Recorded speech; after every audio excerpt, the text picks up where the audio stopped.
मराठी मालिका विश्वातील सर्वात लोकप्रिय अभिनेत्रींपैकी एक असलेली अभिनेत्री म्हणजे रसिका सुनील। माझ्या नवऱ्याची बायको मालिकेतील शनाया ही तिची भूमिका प्रेक्षकांच्या पसंतीस उतरली होती। त्यानंतर रसिकाच्या प्रत्येक नवीन प्रोजेक्टची चाहत्यांना उत्सुकता असायची।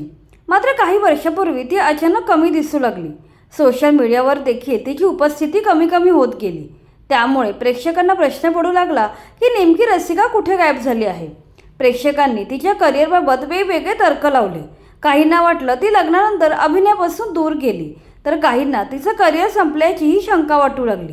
पण प्रत्यक्षात ती एका भयानक आजाराशी झुंज देत होती। खरं तर गेली काही वर्षे रसिका तिच्या आयुष्यातील सर्वात कठीण लढा देत होती। अभिनय क्षेत्रात स्वतःची वेगळी ओळख निर्माण केल्यानंतर तिच्या आयुष्यात एक असा काळ आला जेव्हा तिला स्वतःचं करिअर संपण्याची भीती वाटू लागली होती। रसिका सुनील ही मल्टी टॅलेंटेड अभिनेत्री आहे।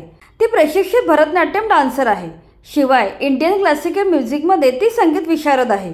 तिने अभिनय क्षेत्रात पाऊल टाकल्यानंतर अल्पावधीतच मोठं यश मिळवलं। पोस्टर गर्ल, बस स्टॉप, बघतोस काय मुजरा कर, उर्मी, फकाट यांसारख्या चित्रपटांमध्ये तिने काम केलं आहे। माझ्या नवऱ्याची बायको या मालिकेतील शनायाच्या भूमिकेने तिला घराघरात पोचवलं।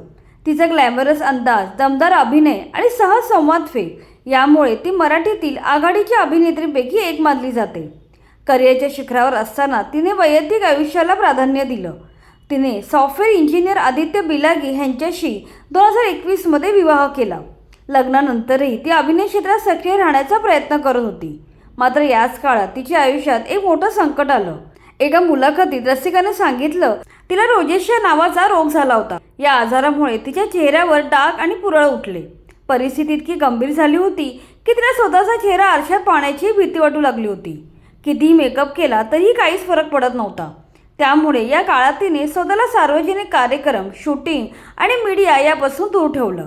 रोजेशिया या आजाराची एक वाईट गोष्ट ही आहे की हा आजार पूर्ण बरे होण्याची खात्री नसते। मात्र योग्य उपचार आणि काळजीमुळे त्याची लक्षणं नियंत्रित ठेवता येतात। एका अभिनेत्रीसाठी तिचा चेहरा सर्वात महत्त्वाची गोष्ट असते। हा चेहराच खराब झाल्यामुळे तिचा आत्मविश्वास पूर्णपणे खचला। तिला वाटू लागलं की आता तिचं अभिनय क्षेत्रातलं करिअर जवळजवळ संपलं आहे। अभिनय क्षेत्रच असं आहे की 2-4 वर्षात लोक तुम्हाला विसरून जातात। पण रसिकाने हार मानली नाही। मुलाखतीत ती म्हणाली, मी डॉक्टरकडे गेले आणि ट्रीटमेंट घेतली। खूप हेवी मेडिसिन्स होते, त्याचा मला खूप त्रास झाला। डॉक्टर म्हणाले फक्त औषधांनी काहीच फरक पडणार नाही, डाएट आणि व्यायाम केलाच पाहिजे। मी म्हटलं या निमित्ताने तरी आपल्याला शिस्त लागेल।